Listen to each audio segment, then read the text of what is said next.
10 నెలల కాలంలో కనీసం హెల్త్ కార్డు సమస్యను కూడా పరిష్కరించుకోలేకపోయింది. ఇది ఉద్యోగ సంఘాల నాయకుడిగా మీరేం చెప్తారు?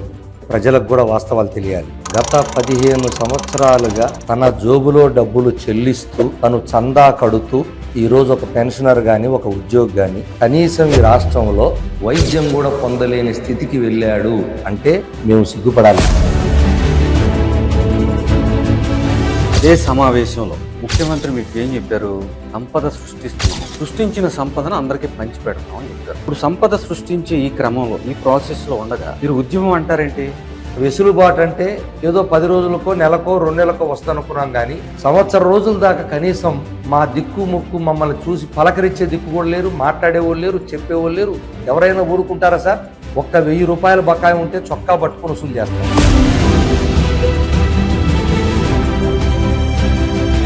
మాజీ ఐఏఎస్ అధికారి జయప్రకాష్ నారాయణ ఉన్నారు.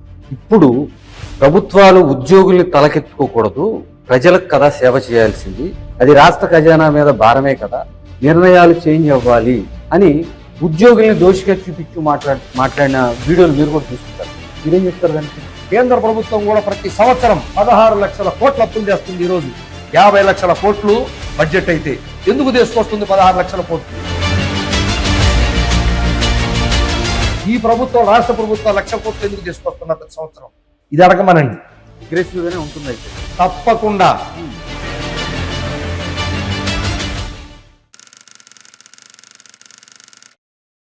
నమస్తే, వెల్కమ్ టు తెలుగు రాజ్యం.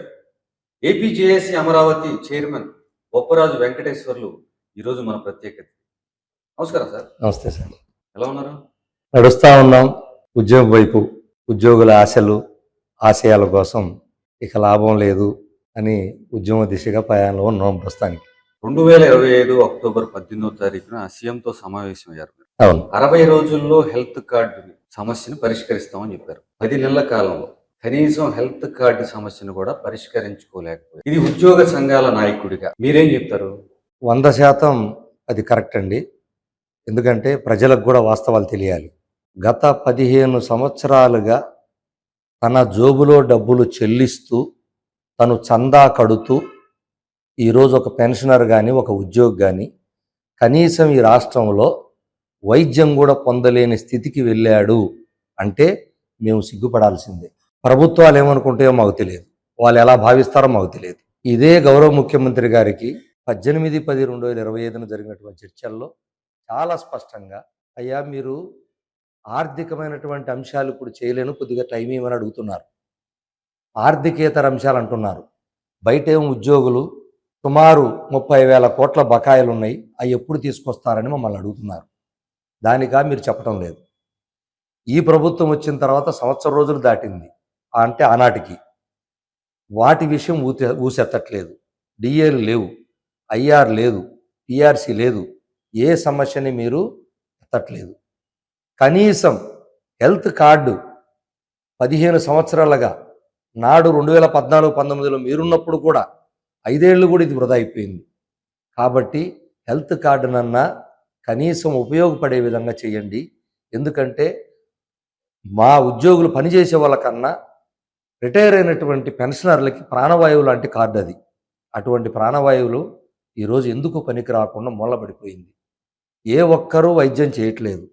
దీనికి కారణం మేము కడుతున్న డబ్బులు కూడా ప్రభుత్వమే దగ్గర పెట్టుకొని ఆ డబ్బులు కూడా కనీసం చెల్లింపులు ఏదైతే నెట్వర్క్ ఆసుపత్రులు ఉన్నాయో వాళ్ళకు చెల్లింపులు చేయనందువల్ల ఈ దుస్థితి ఏర్పడిందని స్పష్టంగా చెబితే నో, ఇమ్మీడియట్గా 60 రోజుల్లో దాన్ని చేయమని చెబితే 10 మాసాలు దాటి సంవత్సరం కావస్తున్నా సరే ఈ రోజు కూడా ఆ హెల్త్ కార్డు మీద దిక్కు ముక్కు లేదంటే ఏ విధంగా ఉందో పరిస్థితి, ఉద్యోగుల పరిస్థితి ఈరోజు రాష్ట్రంలో ఇది ఒక్కటే నిజమైనటువంటి ఉదాహరణగా చెప్పుకోవచ్చు. Right sir. మీరు అదే సమావేశంలో ముఖ్యమంత్రి మీకు ఏం చెప్పారు? సంపద సృష్టించిన సంపదను అందరికీ పంచిపెడతాం అని చెప్పారు. ఉద్యోగులందరూ కూడా చక్కగా సీఎం మాటలకు కన్విన్స్ అయ్యారు, అలాగే అని చెప్పొచ్చారు. ఇప్పుడు సంపద సృష్టించే ఈ క్రమంలో ఈ ప్రాసెస్లో ఉండగా మీరు ఉద్యమం అంటారేంటి? ఆ రోజు వారు చాలా స్పష్టంగా అందరి సమక్షంలో చెప్పిన మాటలు ఏంటంటే, అది మీడియా ముఖంగా కూడా చెప్పారు. నాకు ఆర్థికపరమైనటువంటి అంశాల్లో కొంతకాలం వెసులుబాటు ఇవ్వండి. కొంతకాలం కూడా వెసులుబాటు ఇవ్వండి. నాకు అన్ని అవకాశం వస్తే ఈ పిఆర్సీ కానీ ఇంకోటి కానీ it's a matter of days, పెద్ద పని కూడా కాదు అని చాలా స్పష్టంగా ఆయన మా అందరి ముందు చెప్పారు.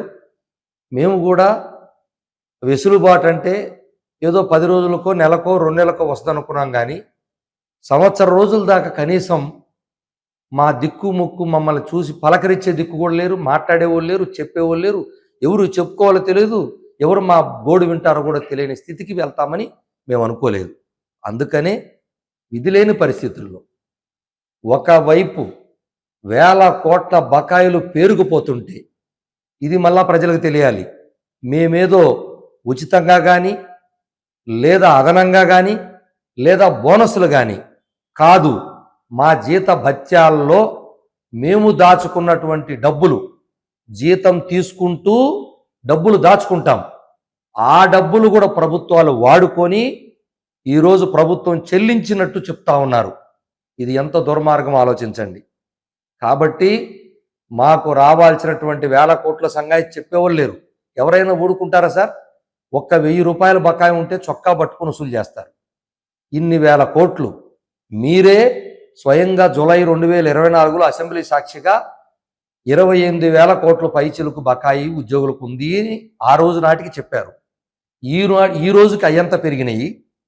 మరలా ఈ కూటమి ప్రభుత్వం వచ్చిన తర్వాత ఒక్క డిఏ లేదా 5 డిఏలు పెండింగ్ ఉన్నాయా ఈ రోజుకి? అంటే 12% సుమారుగా ఉద్యోగికి రావాల్సింది. అది పక్కన పెడితే ఐఆర్ సాంప్రదాయబద్ధంగా ప్రభుత్వాలు రాగానే ఐఆర్ ఇచ్చే సాంప్రదాయం ఉంది. గత ప్రభుత్వ హయాంలో 27% ఐఆర్ తీసుకుంటున్నటువంటి మేము ₹1 కూడా ఐఆర్ లేదా 2 సంవత్సరాలు దాటిపోయినా కూడా లేదు. మీరేమన్నా పిఆర్సీ కమిషనర్ని నియమించారా? ₹1 ఖర్చు లేదు. అది ఎందుకు నియమించట్లేదు అంటే ప్రభుత్వం మీద కుట్రతోనే, కావాలనే, ఉద్దేశపూర్వకంగానే కమిషనర్ నియమిస్తే ఐఆర్ అడుగుతామనేటువంటి వాదన బయట వినపడతా ఉంది. మరి ఇదే ఖాయం చేసుకోవాలన్నా మేము? సరే, 2019లో వైసీపీ ప్రభుత్వం గద్దెనెక్కిన తర్వాత ముందు వాళ్ళు ఎలక్షన్ ప్రామిస్లో ఏం చెప్పారో 27% ఐఆర్ ఇచ్చారు కదా, ఫస్ట్ క్యాబినెట్లోనే చేశారు. ఆ తర్వాత 2 సంవత్సరాలకి కరోనా లాంటి టఫ్ టైం నడిచినప్పుడు మీకు రావాల్సిన ఫిట్మెంట్ కోసం ఉద్యమవాడ పట్టారు, చలో విజయవాడ. అప్పుడు రివర్స్ పిఆర్సీ కింద 23% వేశారు. కానీ లాస్ట్ గవర్నమెంట్లో అన్ని డిఏలు ఇచ్చారు. ఐఆర్ అనౌన్స్ చేసినట్టుగా ముందు 2-2.5 సంవత్సరాలు ఐఆర్ ఇచ్చారు. తర్వాత అది రివర్స్ చేసిన ఒక 3-4% తేడాతో మొత్తం చెల్లించారు. కానీ ఇప్పుడు ఈ ప్రభుత్వం 2024లో అధికారంలోకి వచ్చిన తర్వాత ఈ 27 నెలల కాలంలో ఎందుకు ఐఆర్ కానీ పిఆర్సీ కానీ ఏమీ లేకుండా చేసాయి? మీరెందుకు ఇంత సహనంగా ఉన్నారు ఈ 27 నెలల కాలం? ఆ రోజు టఫ్ టైంలో కరోనాలో కూడా మీరు ఉద్యమం చేశారు కదా, మరి ఈ 27 నెలల్లో ఏ శక్తులు ఆపాయి మిమ్మల్ని? ఇది వాస్తవం. గత ప్రభుత్వ హయాంలో 27% ఐఆర్ తీసుకున్న మాట వాస్తవమే. దాదాపు 2 సంవత్సరాలు ప్రపంచమంతా గడగడలాడించినటువంటి కరోనా, ఆ నేపథ్యంలో కూడా ప్రభుత్వానికి మేము అండగా నిల్చున్నాం, ప్రభుత్వం మాకు నిల్చుంది. జీతాలు ఆలస్యమైన మేము భరించాము. ఎందుకంటే అటువంటి విపత్కర పరిస్థితుల్లో ఎవరైనా తోడుగా ఉండాలనుకున్నాం. మా జీతాల నుంచి కూడా మేము 2 రోజుల వేతనాన్ని కూడా కరోనా కోసం ఈ మంచి ప్రభుత్వానికి ఇచ్చాం. అన్నీ కరెక్ట్. వాస్తవంగా అంత పెద్ద కరోనాలో కూడా మా పిఆర్సీ సెటిల్ కావట్లేదు, ఆలస్యం అయిపోతుందని భయాందోళనకి వెళ్ళిపోయి భారీ ఉద్యమం 2022లో మేము చలో విజయవాడ లాంటి ఉద్యమం చేసిన మాట కూడా వాస్తవం. వెంటనే చర్చలకు పిలిచారు. సరే ఇస్తున్నటువంటి ఐఆర్ కన్నా తగ్గించి ఇచ్చిన మాట వాస్తవం, దానికి పూర్తిగా బాధపడ్డమాట వాస్తవం. ఇటు ఉద్యోగులు కానీ పెన్షనర్లకు అప్పుడు దాకిస్తున్నటువంటి అడిషనల్ క్వాంటమ్ ఆఫ్ పెన్షన్ 3% తగ్గిస్తే వాళ్ళు వేదన చెందారు. అవుట్సోర్సింగ్ ఉద్యోగులకి 30% ఇవ్వమంటే 23% ఇస్తే వాళ్ళు బాధపడ్డారు. అందరం బాధపడ్డమాట వాస్తవం. కానీ ఎక్కడ డిఏలు పెండింగ్ కానీ మిగిలినటువంటి అంశాలు ఎక్కడ కూడా మాకు పెండింగ్ పెట్టిపోయింది ఏం లేదు. ఏదైతే వాదనాడుకున్నామో, ఏదైతే ఒప్పందాలు చేసుకున్నామో ఆ ఒప్పందాల వరకు తీసుకున్నమాట వాస్తవం. అయితే టీఆర్ఎస్ అరియర్స్, డిఏ అరియర్స్ మాత్రమే పెండింగ్ పెట్టి వెళ్ళారు. అరియర్స్ మిగతా డిఏలు అప్డేట్గానే ఇచ్చారు. అయితే ఈ అరియర్సు అన్నీ మీకు చెల్లిస్తామని, మీకు మేము రాగానే ఎప్పటికప్పుడు డిఏలు ఇస్తామని, మంచి పిఆర్స్ ఇస్తామని, ఐఆర్ రాగానే ఐఆర్ ఇస్తామని చెప్పినటువంటి మాటలందరం తీసుకున్నాం పరిగణలోకి. నిజమే కదా, ఇవన్నీ వచ్చేస్తాయి, మాకు అప్పుడు ఏం రాలేదు కదా. మేము సంవత్సరం రోజు ఎదురు చూసి సంవత్సరం రోజులు కూడా ఎవరు కదలకపోయినప్పుడు ఏపీజేఎస్ అమరావతి ముందుకొచ్చి మేము 20వ తారీఖున ఆగస్టు 2025లో ఒక రాష్ట్ర కార్యవర్గ సమావేశాన్ని వేసి సంవత్సరం రోజులు దాటిపోయినా ప్రభుత్వం మౌనం వేడట్లేదు, ప్రభుత్వం తక్షణమే చర్చలకు పిలవాలి, మాకు ఇస్తానటువంటి రావాల్సిన ఈ ప్రభుత్వం వచ్చినాక ఏమీ ఇవ్వలేదు, బకాయిల సంగతి చెప్పలేదు, ఈ ప్రభుత్వం వచ్చినాక ఇవ్వాల్సినటువంటి ఏమీ ఇవ్వట్లేదు, కనీసం పిఆర్సీ కమిషనర్ కూడా నియమించట్లేదు, రూపాయి ఖర్చు లేనిది అని మేమే ముందు గలమెత్తాము. మా గలమెత్తిన తర్వాతనే 2 మాసాల్లోపు చీఫ్ సెక్రటరీలతో వీళ్ళతో సమావేశాలు జరిపి 2 నెలలు గడిపి కరెక్ట్గా 18/10/2025న మమ్మల్ని మంత్రివర్యులు తర్వాత ముఖ్యమంత్రి గారు వరుసగా చర్చలకు పిలిచిన మాట వాస్తవం. మేము చూడండి ఎక్కడా కూడా ఏపీజేఎస్ అమరావతి నాయకత్వం ఎక్కడా ఊరుకున్నది లేదు.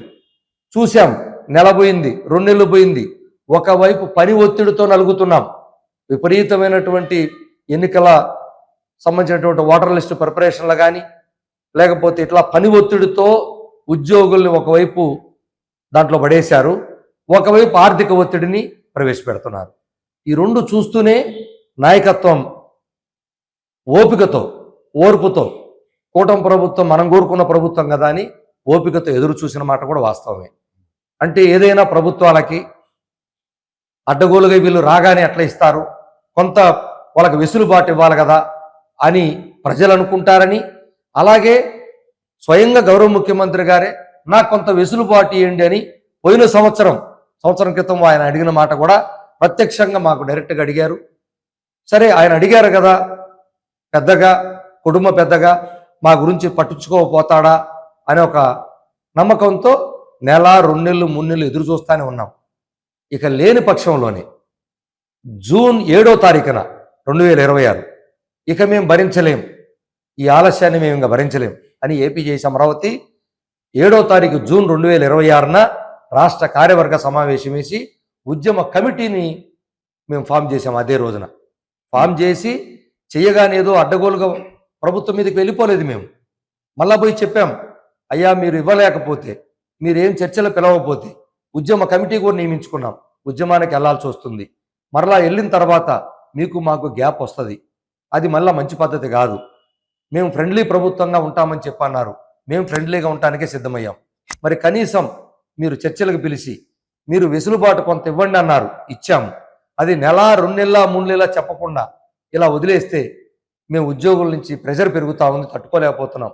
అది కూడా ఏదో అయాచితంగా అడిగే ప్రెజర్ అంటే కాదు, మేము దాచుకున్నటువంటి వేల కోట్ల రూపాయల డబ్బులు మా జీతాల్లో కట్ చేసిన డబ్బులై మాకు తిరిగి చెల్లించమంటున్నారు, బకాయిల సంగతి చెప్పమంటున్నారు, మీరు వచ్చినాక పిఆర్సీ కమిషన్ కూడా వేయలేదు అని అందరికీ చెప్పామండి.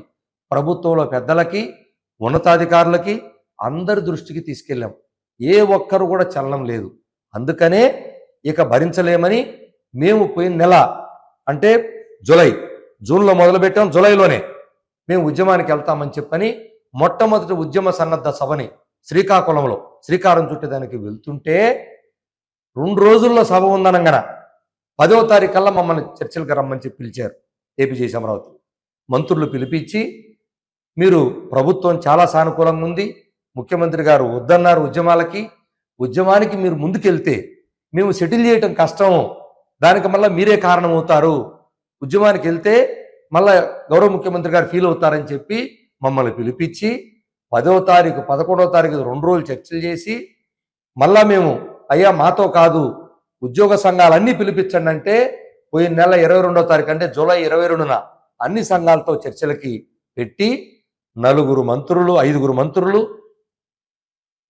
అందరూ చీఫ్ సెక్రటరీతో పాటు సహా 10 మంది స్పెషల్ చీఫ్ సెక్రటరీలు కూర్చొని సుదీర్ఘంగా 5-6 గంటల పాటు చర్చలు చేస్తే చాలా స్పష్టంగా 29 అంశాల మీద ఏపీజేఏసీ అమరావతి పక్షాన అన్ని స్పష్టం చేస్తే ఆ రోజు ఏదో ఒక అంశం చెప్తారనుకున్నాం, చెప్పలేదు.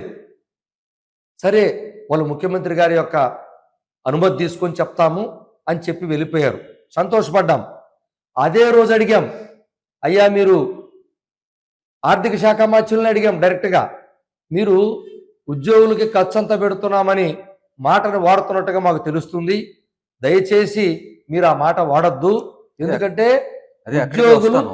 ఉద్యోగులు ప్రభుత్వంలో భాగం, మీరే చెప్తున్నారు, మరి ప్రభుత్వ భాగం ఉద్యోగులకి ఖర్చు అంత అయిపోతుంది మీరు ఎలా చెప్తారు అని అంటే ఆర్థిక శాఖ మంత్రులు ప్రత్యక్షంగా మాకు చెప్పారు, నేను ఎప్పుడు అలా అనలేదు, మీతో ఇంటర్నల్గా మాట్లాడుకున్నామే తప్ప ఉద్యోగులు ఎప్పుడు కూడా ఉద్యోగులకి ఇచ్చే ప్రతి రూపాయి కూడా మేము దాన్ని పెట్టుబడిగానే భావిస్తామని మీడియాలో కూడా వచ్చింది మరుసటి రోజు 23వ తారీఖున. సరే చక్కగా చెప్పారు కదా, గౌరవ ముఖ్యమంత్రి గారితో మాట్లాడుకొని రేపో మాపో మమ్మల్ని పిలుస్తారని 22వ తారీఖు నుంచి 1000 కళ్ళతో ఎదురు చూస్తున్నాం ఈ రాష్ట్రంలో ఉన్నటువంటి లక్షలాది మంది ఉద్యోగులు. 22 పోయింది, 23 పోయింది, నెల పోయింది, మళ్ళా ఆగస్టు కూడా వచ్చేసింది. ఇంతవరకు చర్చలకు పిలవకపోగా సడన్గా 4వ తారీఖున ఆగస్టు 4న ఒక్కసారిగా షాక్ గురయ్యాం ఈ రాష్ట్రంలో ఉద్యోగులందరం కూడా. అదేమంటే రాష్ట్ర ప్రభుత్వ ఆదాయం అంతా ఉద్యోగులకే పోతుందని ఒక శ్వేతపత్రం రిలీజ్ చేసినట్టుగా ప్రభుత్వం నుంచి మీడియా మొత్తం కూడా చూడటం జరిగింది. అదే సార్, అదే మాట. మీరు లాస్ట్ టైము సీఎంతో మీటింగ్ జరిగినప్పుడు ఒక డిఏ అనౌన్స్ చేశారు. ఆ డిఏ పూర్తిగా వచ్చే ఆ డిఏ ఈరోజు కూడా ప్రభుత్వం ఇచ్చినటువంటి జీవో ఏదైతే ఉందో ఆ అరియర్స్ జీవో ఈ రోజు కూడా ఇంప్లిమెంటేషన్ లేదు. చెప్పాలంటే ఉందని ఎవరన్నా మే నెలలోనే క్యాష్ తీసుకోమన్నారు. డిఏ కలిసిందే తప్ప అరియర్స్ ₹1 రాలేదు. 2024 జనవరి డిఏది అరియర్స్ని మే నెలలో తీసుకోమన్నారు. మే నెలలో 10% అట్లా 3 మాసాలు గ్యాప్ ఇచ్చి 30 అలా తీసుకు 3 30లు ఒక 10గా పెట్టారు. ఈ రోజుకి ఆ జీవో ఇంప్లిమెంట్ అయిందా? లేదు. ఏ ఒక్క రిటైర్ ఉద్యోగి కానీ ఏ ఒక్క సిపిఎస్ ఉద్యోగి కానీ క్యాష్ రాలేదు. ఎవరైతే జీపీఎఫ్ అకౌంట్ ఉందో మాకు జీపీఎఫ్లో వేయలేదు. ఆ జీవోనే వీగిపోయిందంటే చూడండి, ప్రభుత్వం సొంతంగా ఇచ్చిన జీవో వీగిపోయింది. అంటే ఈ 27 నెలల కాలంలో ₹1 ఈ ప్రభుత్వం మీకు తీసుకోలేదు. మరి వైట్ పేపర్ అనౌన్స్మెంట్లో 30,000 కోట్ల బకాయిలు ఇచ్చేసామని చెప్పారు. రాష్ట్ర ఆర్థిక పరిస్థితి అయోమయంగా ఉంది, కష్టంగా ఉంది. ఇప్పుడు ఈ పరిస్థితుల్లో కూడా ఉద్యోగులకి 30,000 కోట్లు ఇచ్చాం, వచ్చిన ఆదాయం అంతా ఉద్యోగులకే సరిపోతుంది అని సీఎం అనౌన్స్ చేశారు. దాని మీద మీరు మీడియాలో కూడా మీ అభిప్రాయం చెప్పారు. నిజంగా కనీసం ఒక 60% అయినా మీకు కంట్రిబ్యూషన్ ఉంటుందేమోగా. రాష్ట్ర ప్రభుత్వానికి వచ్చే ఆదాయం ఉద్యోగులకి పెన్షన్లకి ఇచ్చే జీతాలతో పెన్షన్లతో పోల్చుకుంటే ఒక 60% ఖర్చు ఉంటుందిగా. ఉంటుంది. కానీ సీఎం 98% అని చెప్పారా? అది ఇప్పుడు మొదట మీకు చెప్తాను, ఏదైతే ప్రభుత్వం చెప్పినటువంటి లెక్కల్లో ఆ లెక్కలు మళ్ళీ చెప్తాను, మీకు ఖర్చు లెక్కలు చెప్తాను. వాళ్ళు ఇచ్చామని చెప్తున్నటువంటి 30,849 దానికి సంబంధించి స్వయంగా వాళ్ళే ఇచ్చారు. ఏమిచ్చారు, ఏమి కింద చెల్లించామని చెప్పారు. ఇందులో గ్రాట్యుటీలు, సిపిఎస్ కంట్రిబ్యూషను, తర్వాత provident fund, APGLI, amount medical రీయింబర్స్మెంట్లు. ఉమ్. ఈ 30,000 కోట్లు ఏం చెల్లించామయ్యా అంటే ఇవి చెల్లించామన్నారు. చూడండి చాలా స్పష్టంగా ఆ 30,000 కోట్లలో మీకు ఏదైతే గ్రాట్యుటీ అనేది రిటైర్ అయినటువంటి ఉద్యోగి ఎవరైతే రిటైర్ అయ్యి కనీసం గ్రాట్యుటీ చెల్లించాల్సిన బాధ్యత ప్రభుత్వం అందది. ఆడు 30 సంవత్సరాలు 40 సంవత్సరాలు సర్వీస్ చేసి ఉంటాడు ఆయన. అటువంటి అతనికి చెల్లించేటువంటిది గ్రాట్యుటీ. వర్కింగ్ పనిచేస్తున్న ఉద్యోగికి వచ్చే రూపాయి కూడా కాదు అది. అది బాధ్యత. అది ఎంత ఉంటుంది? కేవలం 10% ఉంటారు. 90% ఎవరికి ఇచ్చారు డబ్బులు అని చెప్తున్నారు అంటే ప్రావిడెంట్ ఫండ్ అంటే జీపీఎఫ్ నేను దాచుకున్న డబ్బు, నేను దాచిపెట్టుకొని నా కుటుంబ అవసరాలకు కానీ రిటైర్ అయిన తర్వాత కానీ తీసుకునేటువంటి డబ్బులు అవి జీపీఎఫ్. 2 ఏపీజీఎల్ఐ, అది కూడా ప్రతి నెల నేను దాచుకున్నటువంటి డబ్బు. అలాగే మెడికల్ రీయింబర్స్మెంట్, ప్రతి నెల నేను మెడికల్ ఖర్చుల కోసమని నా జీతంలో నుంచి డిడక్షన్ అవుతుంది. అంటే సిపిఎస్ కంట్రిబ్యూషన్ ప్రతి నెల నేను నా వాటా చెల్లిస్తాను నా జీతంలో నుంచి.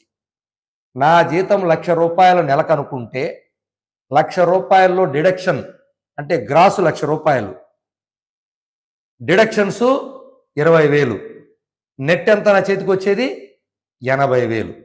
20,000 డిడక్షన్స్ పోతాయి కదా. ఆ డిడక్షన్స్ ఏంటివి?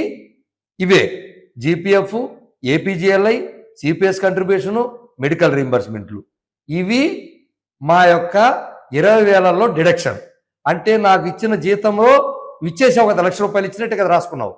నా 20,000 దగ్గర దాచిపెట్టుకున్న డబ్బులు చెల్లించి మళ్ళా ఇచ్చానని చెప్తున్నారేంటి? ఇది నేను దాచుకుంది కదా, ఇది 30,000 కోట్లు నాకు ఇచ్చానని చెప్తున్నారే. ఒకసారి ఇచ్చేశారు కదా, మొన్న జీతంతో పాటు ఇచ్చారు కదా సార్ నాకు, మళ్ళా ఇచ్చానని చెప్తున్నారే. ఎంత విచిత్రం ఇది. ఇచ్చానని చెప్పాలంటే ఏం చెప్పాలంటే, మాకు డిఏలు ఇచ్చావా, డిఏ ప్రకటన అయినయా, నువ్వు చెల్లిస్తానని మీరు ఇచ్చినటువంటి ప్రభుత్వం ఏదైతే ఒక డిఏ ఇచ్చిందో దాని అరియర్స్ మీరు జీవో ఇంప్లిమెంట్ అయిందా? ఒకటే డిఏ, అది కూడా వీళ్ళ ప్రభుత్వం ఉంది కాదు, అది లాస్ట్ జనవరిది. అది లేదు పక్కన పెడదాం. పిఆర్సి కమిషన్ నియమించారా, దాని గురించి చెప్పారా? లేదు. ఐఆర్ ఇస్తా అన్నారు కదా రాగానే, ప్రభుత్వం రాగానే. గతంలో కూడా సాంప్రదాయం కొన్ని దశాబ్దాల నుంచి ఉంది కదా, ఎందుకు ఇవ్వలేదు దాని గురించి ఏమైనా చెప్పారా? పక్కన తెలంగాణ ప్రభుత్వ ఉద్యోగులు ఐఆర్ని 3 సంవత్సరాల నుంచి తీసుకుంటున్నారు. 1/10/2023 నుంచి తీసుకుంటున్నారు. ఇచ్చారా? అది లేదు. రిటైర్ అయినటువంటి ఉద్యోగులకి అడిషనల్ క్వాంటమ్ ఆఫ్ పెన్షన్ వెంటనే రాగానే పునరుద్ధరణ చేస్తామన్నారు. 2 ఏళ్ల నుంచి తీసుకెళ్లి పెండింగ్ పెట్టుకున్నారు. అదేమని ఇచ్చారా? లేదు. కాంట్రాక్ట్ ఉద్యోగులు క్రమబద్ధీకరణ కాకుండా ఆగిపోయిన వాళ్ళు ఉన్నారు, వాళ్ళని ఏమైనా చేశారా? లేదు. అవుట్సోర్సింగ్ ఉద్యోగులు లక్షలాది మందిని పెంచుతున్నారు, వాళ్ళకి సంబంధించి ఏమన్నా అదనంగా జీతం బచ్చాలు ఏమైనా ఇచ్చారా? ఇవన్నీ లేదు. మీరు మేనిఫెస్టోలో పెట్టిన సంక్షేమ పథకాలు వర్తింపు చేస్తే ఏమైనా జీవోలు ఇచ్చారా? ఇలా హెల్త్ కార్డు దగ్గర నుంచి ఇంతవరకు ఏమిచ్చారో వీటి గురించి చెప్పకుండా, లేదు మాకున్నటువంటి బకాయిలు 30,000 కోట్లు ఏదైతే ఉందో వాటికి సంబంధించి ఎవరికి ఎంతెంత రావాలో మా పే స్లిప్లో చూపించండి అయ్యా, మేము బతికున్నా చచ్చిపోయినా ఇంత రావాలి కదా నా కుటుంబానికన్నా తెలుస్తుంది, పే స్లిప్లో చూపించండి లేదా బాండాన్ని ఇవ్వమన్నాం. కనీసం దానికి లెక్కలు చెప్పారా? దానికి లెక్కలు చెప్పడానికేమో మీకు సమయం ఉండదు. మా ఉద్యోగికి పారదర్శకంగా నీ సొంత ప్రభుత్వ ఉద్యోగికి లెక్కలు చెప్పటం లేదు. కానీ శ్వేతపత్రం ద్వారా మాకు ఇచ్చిన డబ్బులు ఆల్రెడీ ప్రభుత్వం దగ్గర దాచిపెట్టుకున్న డబ్బులు మాకు ఇచ్చామని చెప్తున్నారు. ఇది 1. 2, మీరు ఏదైతే ఆదాయము ఖర్చులు చెప్తున్నారు, ఇది కూడా చూడండి ఎంత విచిత్రంగా ప్రభుత్వం చెప్పిందో. ఈ రాష్ట్ర ప్రభుత్వానికి ఏదైతే ఎవరమైనా ఏమని చెప్తారు, ఇచ్చే మొత్తం ఖర్చులో నీ ఖర్చు ఎంతయా అంటారు, లేదా వచ్చే ఆదాయంలో నీ ఖర్చు ఎంత అంటారు. అంతే చెప్తారా? లేదా ఒక ముక్క తీసుకొని ఇందులో నీ ఖర్చు ఎంత అని చెప్తారా?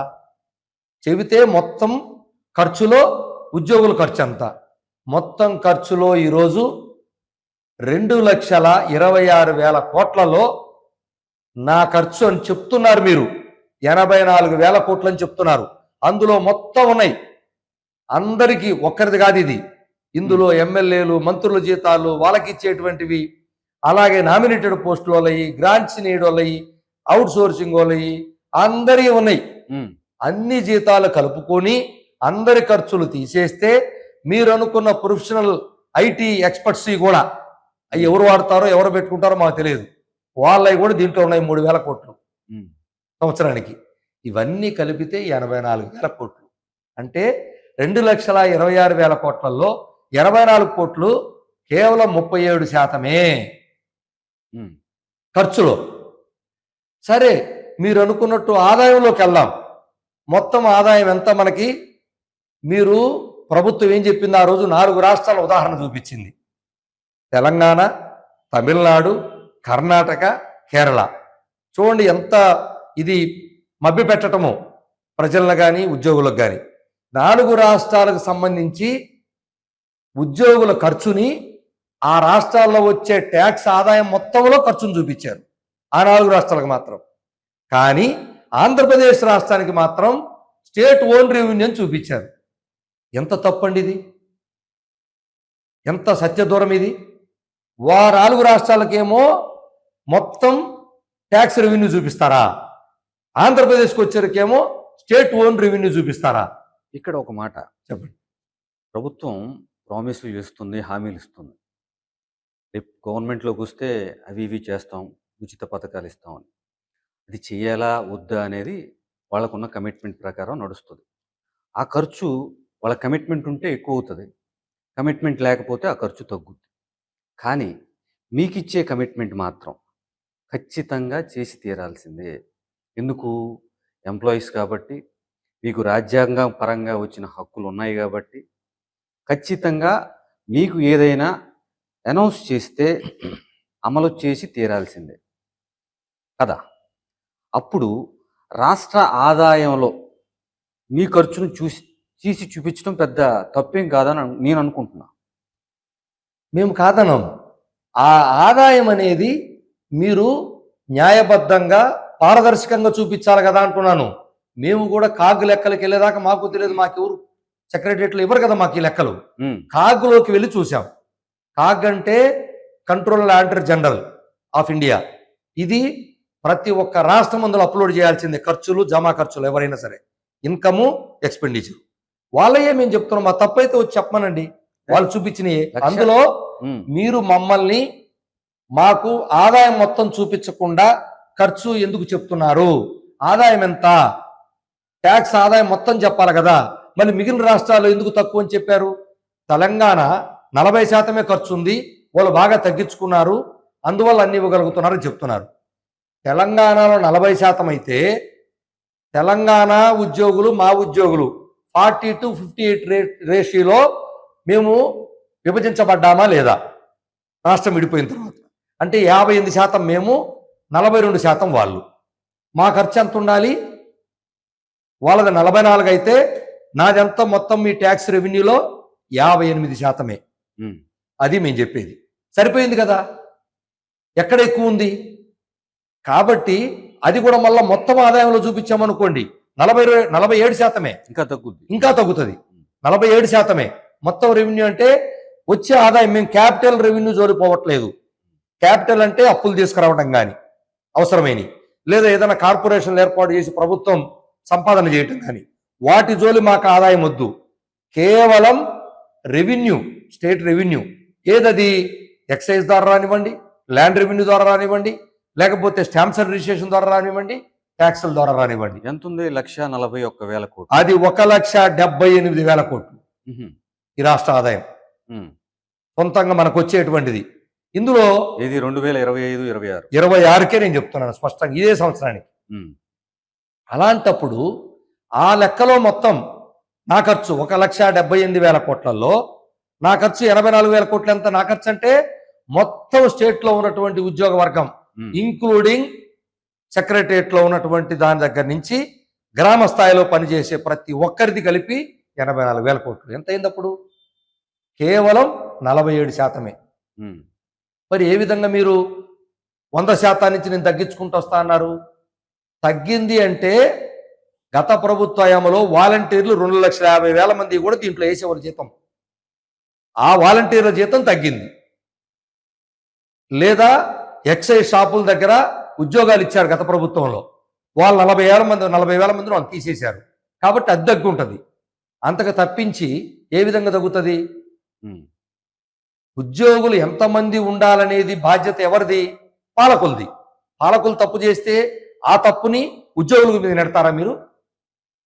ఇప్పుడు రాష్ట్ర ఆర్థిక పరిస్థితికి సంబంధించి 2024 పాత ప్రభుత్వం వెళ్ళిపోయిన తర్వాత 7.5 లక్షల కోట్ల అప్పు ఈ రాష్ట్రానికి ఉంది. ఇప్పుడు ఈ ప్రభుత్వం ఈ 27 నెలల కాలంలో మరో 3.5 లక్షల కోట్లు చేసిందని మనకి వస్తున్న సమాచారం. మొత్తంగా కలిపి ఈ రాష్ట్ర ప్రభుత్వం ఈ రాష్ట్ర ప్రజానీకం మీద 11 లక్షల కోట్ల భారం ఇప్పటికీ ఉద్యోగులకు ఇవ్వాల్సిన 30,000 కోట్ల రూపాయల భారం ప్రభుత్వం మేదేసుకుంటుందని అనుకుంటున్నారా? 30,000 కోట్లు అనేది పాతవి. ఈ ప్రభుత్వం వచ్చిన తర్వాత మళ్ళీ 20,000 కోట్ల పైచులకి అంటే 50,000 కోట్లు ఉన్నాయి. 50,000 కోట్లు సుమారుగా రమారమిగా ఉంటాయి. ఈ బిల్లులు కూడా వేయనీయట్లేదు. బిల్లులు వేస్తే కదా అసలు చెల్లితేది. వాళ్ళు చెప్తుంది మేము చెబుతున్నాం. మరి 50,000 కోట్ల రూపాయలు ఎవరైనా చెప్పమనండి. ఈ దేశంలో ఏ రాష్ట్రంలో అన్నా ఉద్యోగులకి, ఈ దేశంలో ఏ రాష్ట్ర ప్రభుత్వం అన్నా ఉద్యోగులకి ఇన్ని వేల కోట్ల రూపాయల బకాయిలు పెట్టినటువంటి రాష్ట్రం ఉందా? పాలకుల పని అది. ఇప్పుడు ఒక పౌరుడిగా నేను కూడా ఈ రాష్ట్ర పౌరుడిని, నేను కూడా ఒక పౌరుడిగా నా నెత్తి మీద ఎంత తెచ్చినా నాకు కూడా కౌంట్ అవుతుంది. ప్రజలకి కౌంట్ అవుతుంది, నాకు కౌంట్ అవుతుంది. నేను కూడా ఉన్నాను అందులో, ప్రజల్లో భాగం. నేను కూడా దానికి బాధ్యత. తెచ్చే ప్రతి రూపాయి అప్పు నేను కూడా నా నెత్తి మీద కూడా ఉంటుంది. అది నేను కూడా కట్టాలి. ఎవరు అప్పులు తీసుకురమ్మని ఎవరు చెప్పరు. కానీ పాలకుల పని అది. పాలకులు ఎలా చేయాలి, దేని మీద ఖర్చు పెట్టాలి, దేని మీద ఖర్చు తగ్గించుకోవాలనేది పాలకుల నిర్ణయం. నేను పాలకుడుగా లేను, నేను ఉద్యోగిగా వచ్చాను. నేను కూలి చేసుకోవడానికి నీ దగ్గరికి ఉద్యోగిగా వచ్చాను. నీకు అవసరమంటే వచ్చాను. అది కూడా నీకు అవసరం లేకపోతే నేనేం అవసరం లేదు. నేను ఏ పని చేసుకుంటా ఆ పని చేసుకుంటాను.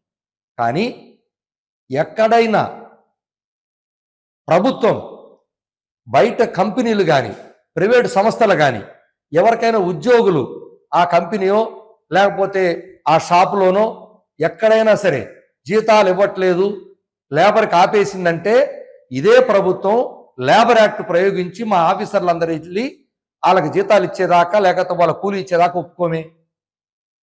మరి నీ ప్రభుత్వంలో పనిచేసే ఉద్యోగులకు నువ్వు 50,000 కోట్లు బకాయిలు పడిపోతే ఎలా భరిస్తారు?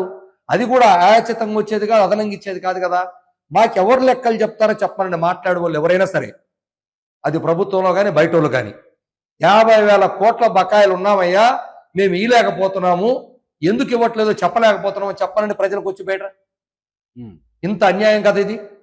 ఇప్పుడు మీరు ఇచ్చే డిఏ ఉందండి, ఇదేం మీరు ఉచితంగా ఇచ్చేది కాదు కదా, ధరలకు అనుగుణంగా పెంచేదే డిఏ కదా. 6 మాసాలకు ఒకసారి కేంద్ర ప్రభుత్వం లెక్కగట్టి డిఏలు పెంచుతుంది. మరి ఇదే రాష్ట్రంలో పనిచేసే ఐఏఎస్ అధికారులకి కేంద్ర ప్రభుత్వం డిఏ అప్డేట్గా ఉంది కదా. మా పై అధికారులు మొత్తమేమో అద్భుతంగా అప్డేట్గా జీతాలు ఇస్తున్నారు. ఈ ఖర్చులోనే ఉంది అది 84,000 కోట్లలోనే. ఇదే ఉద్యోగులకేమో కింది స్థాయిలో పనిచేసే వాళ్ళకేమో డిఏ ఇవ్వరా? వాళ్ళకొక న్యాయం, మాకొక న్యాయమా? కేంద్రం ఎందుకు అప్డేట్గా ఇస్తుంది? కేంద్రం అప్డేట్గా ఇస్తే రాష్ట్ర ప్రభుత్వం ఇవ్వాలని లేదు కదా. మరి వాళ్ళకి ఎందుకు ఇస్తున్నారు మీరు? ఐఏఎస్ అధికారులకి, ఐపీఎస్లకి, ఐఎఫ్ఎస్లకి ఈ రాష్ట్రం ఉన్నటువంటి వాళ్ళందరూ అప్డేట్గా డిఏ తీసుకుంటున్నారా లేదా? మాకెందుకు డిఏ అప్డేట్కి ఇవ్వటం లేదు? మేము పని చేయటం లేదా? ఈ వ్యత్యాసం ఎందుకు చూపిస్తున్నారు? ఇప్పుడు జనాల్లోకి వెళ్తున్న విషయం ఏంటంటే, మాజీ ఐఏఎస్ అధికారి జయప్రకాష్ నారాయణ ఉన్నారు. ఆంధ్రప్రదేశ్లో ఒక్కొక్క కుటుంబం 4-5 సభ్యులు ఉంటే వారంతా కలిపి ఒక్కొక్క మనిషి 20,000 చొప్పున, ఒక్కొక్క కుటుంబం 1,00,000 రూపాయలు సంవత్సరానికి ఉద్యోగుల జీతాల రూపంలో చెల్లిస్తుంది. ఎక్కడంటే అక్కడ లంచాలు తింటున్న ప్రభుత్వ ఉద్యోగులకి ప్రజలు ఈ స్థాయిలో ఖర్చు పెట్టడం అవసరమా? మొదటిది. 14 టైంలో తెలంగాణతో పోల్చుకొని 43% ఫిట్మెంట్ తీసుకున్నారు. అది రాష్ట్ర ఖజానా మీద విపరీతమైన భారం మోపింది. ఇప్పుడు ప్రభుత్వాలు ఉద్యోగుల్ని తలకెత్తుకోకూడదు, ప్రజలకు కదా సేవ చేయాల్సింది. ఉద్యోగుల్ని ఎత్తుకుంటే అది రాష్ట్ర ఖజానా మీద భారమే కదా. సో నిర్ణయాలు చేంజ్ అవ్వాలి అని ఉద్యోగుల్ని దోషిగా చూపించు మాట్లాడిన వీడియోలు మీరు కూడా చూసుంటారు. మీరేం చెప్తారు దానికి? ముందుగా డాక్టర్ జయప్రకాష్ నారాయణ గారు కూడా గమనించాల్సింది ఏమంటే, మీరు కూడా అర్థం చేసుకోవాల్సింది అందరికీ, ఆయన కూడా ఈ ప్రభుత్వంలో భాగమై ఉద్యోగిగానే పనిచేసి ఆయన కూడా ఇందులో భాగస్వామ్యమై జీతం తీసుకున్నోడే. ఆయనకి ఇచ్చిన జీతంలో కూడా అందరి తలనెత్తిన ఉంటుంది. మొదటిది ఎందుకంటే ఆయన ఒక కలెక్టర్ గిరి చేసినంత కాలం ఆయన సర్వీసులో ఉన్నాడు. కలెక్టర్ గిరి అయిపోయిన తర్వాత వెళ్ళిపోయారు. కాబట్టి ఆయన కూడా ఈ ప్రభుత్వంలో ఉన్నటువంటి జీతభత్యాలు తీసుకున్నటువంటి వ్యక్తి. 2, అవినీతి అంటున్నారు. అవినీతి అనేది ఏదో ఒకరో ఇద్దరో ప్రతి వ్యవస్థలో ఉంటే అది వ్యవస్థ మొత్తానికి రుద్దేదానికి లేదు. ఎవరికి చెందుతుందో ఎవరు వస్తుందో అది ఎవరు తీసుకుంటారనేది ఒక వ్యక్తులకు సంబంధించినటువంటి వాడి భావజాలాన్ని బట్టి ఉంటుంది. అందరూ ఆ పని చేయరు. కొన్ని పరిస్థితులు అవినీతికి ఉసుగొలిపేదాన్ని ఏమంటాడో ఆయన చెప్పాలి. ప్రభుత్వాలే అవినీతికి ఉసుగొలిపితే ఏమంటారు దాన్ని అంటే, దానికి ఉదాహరణ చెప్తాను. ప్రభుత్వ కార్యాలయాలు పనిచేయాలంటే, ఉద్యోగి పనిచేయాలంటే కనీసం ఇవ్వాల్సినటువంటి ఏర్పాటు చేయాలి, కనీస అవసరాలు తీర్చాలా లేదా? ఈరోజు ప్రభుత్వం ఒక ఆఫీసులో ఖర్చుకి నెలకి 240 రూపాయలు ఇస్తుందంటే ఆలోచన చేయండి మీరు. 240 రూపాయలతో ఆఫీసు నడుపుతారా? లేదు. ఒక అధికారికి నెలకి 40,000 రూపాయలు, ఉదాహరణగా 40,000 రూపాయలు వెహికల్ ఎక్స్పెండిచర్ ఇవ్వాలనుకోండి, ఆయనకి అద్దె వాహనానికి 5,000 రూపాయలు ఇస్తే, 10,000 రూపాయలు ఇస్తే మిగతా 30,000 ఎక్కడ తెచ్చుకోమని చెప్తుంది? లేదు. ఇంకోటి కూడా అడుగుతాను, ప్రోటోకాల్. దీనికి విపరీతమైనటువంటి ఖర్చు ఉంటుంది కదా, మీకు తెలుసు కదా. ప్రజాప్రతినిధులు, గౌరవంగా మంత్రివర్యులు, గౌరవ ముఖ్యమంత్రి వర్యులు అందరూ పర్యటనలోకి వస్తారు కదా.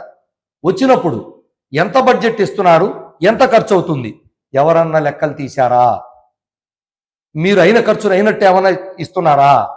ఇవన్నీ దేనికి దారి తీస్తాయని అడుగుతున్నా నేను. అవన్నీ ఏమన్నా అప్డేట్ చేయగలుగుతున్నారా? అది ఆయన గమనించగలుగుతున్నారా? అది అవినీతి సంబంధించి చెబుదాం. అంటే ఎవరు అవినీతిని సమర్థించమని ఎవరు కోరుకోరు. ఎందుకంటే ఆ అవినీతిలో నేను కూడా భాగమవుతాను, అంటే నేను కూడా బాధితునవుతాను ఏదో ఒక రోజు. ఇప్పుడు ప్రభుత్వ కార్యాలయాల్లో అవినీతి ఏ స్థాయిలో ఉందో మీకు చెప్పాల్సిన పనిలే. మీరు ప్రభుత్వ ఉద్యోగులందరికీ లంచాలు తీసుకోవద్దని ఒక ఉద్యమం చేయొచ్చు కదా. ప్రభుత్వం ఎప్పుడైతే అప్డేట్గా ప్రభుత్వ ఉద్యోగులకు సంబంధించినటువంటివి కనీసం దృష్టి పెట్టి ఏమి ఇస్తున్నాము, ఏమి ఇవ్వట్లేదు, ప్రభుత్వం ఎప్పుడు కూడా ఎంత పని చేయించుకుంటున్నాము, ఎంత ఒత్తిడి పెడుతున్నాము అని ఆలోచిస్తుంది తప్ప ఆ ఉద్యోగికి, ఆ కార్యాలయానికి ఏం కావాలనే దృష్టి పెట్టినప్పుడు మాత్రమే మీరు చెప్పింది చేయగలుగుతాం. ఆ రివ్యూలో ఉద్యోగికి ఏం కావాలి, కార్యాలయానికి ఏం కావాలి, కంప్యూటర్లు ఎప్పుడు తీసుకొచ్చాము, ఏమేం పనులు ఉన్నాయి, ఏం పని చేస్తున్నాడు, వాడికి ఏం సదుపాయాలు, కనీస సౌకర్యాలు, కనీసం శిక్షణ కూడా లేనటువంటి పరిస్థితి ఈరోజు. మీకు తెలుసా, ఈరోజు ఈ రాష్ట్రంలో లక్షలాది ఉద్యోగులు ఖాళీలు ఉన్నాయి. అన్ని అవుట్సోర్సింగ్తో నింపుకుంటున్నారు. ఎందుకున్నాయి ఖాళీలు అసలు? ఇందాక మీరు అన్నారు, డాక్టర్ జయప్రకాష్ నారాయణ గారు అన్నారని. మరి వారి హయాంలో మండలాల వ్యవస్థ పెట్టారు. మండలాల వ్యవస్థ పెడితే మరి మేము అప్పుడే వచ్చాం, 86లో రిక్రూట్మెంట్ అయ్యాం. ఆ రోజు సర్వీస్ కమిషను మండలాలు పెట్టాము కాబట్టి ఉద్యోగులు కావాలన్నారు. మరి ఆ రోజు నాకు ఇంటర్వ్యూ చేసింది కూడా డాక్టర్ జయప్రకాష్ నారాయణ గారి. నేనే ఇంటర్వ్యూకి వెళ్ళాను. మరి ఆ రోజు ఉద్యోగాలు ఎందుకని అడగలేదే? ఉద్యోగాలు తప్పు చేశారు ఆ రోజు ఏమన్నా? ప్రజా అవసరాలకి, ప్రజా సంక్షేమం తీర్చేదానికి, ప్రభుత్వం చేపట్టే అభివృద్ధి కార్యక్రమాలు ప్రజలకు చేర్చేదానికి ఉద్యోగులు కావాలని ఆనాడు మండల వ్యవస్థ ప్రజలకు దగ్గరకు చేర్చాలని ఉద్యోగులు కావాలన్నారు. మేము వచ్చాం. అది మా తప్ప? లేదు. గత ప్రభుత్వం గ్రామ స్థాయిలో వ్యవస్థను పెంచాలి, ప్రజలకు చేరువ చేయాలి, సచివాలయాలు పెట్టాలనుకున్నారు. గ్రామ సచివాలయాలు పెట్టారు, 150,000 మంది వచ్చారు. అది వాళ్ళు చేసిన తప్ప. లక్షల మంది పరీక్షలు రాస్తే వేల మంది ఉద్యోగాలకు వచ్చాం. మేం చేసిన తప్ప అది? మేము ప్రజల్లో భాగం కాదా? ప్రభుత్వాలు ఎంత అవసరమో ప్రభుత్వాలు నిర్ణయాలు తీసుకోవాలి, ఉద్యోగులు కాదు నిర్ణయాలు తీసుకునేది. ఆయన ఇంకా అడగదలుచుకుంటే ఈ అప్పులు ఎందుకు తెస్తున్నారు, ఎందుకు అవసరం అవుతుంది, దాని మీద మాట్లాడమని చెప్పండి ఆయన్ని.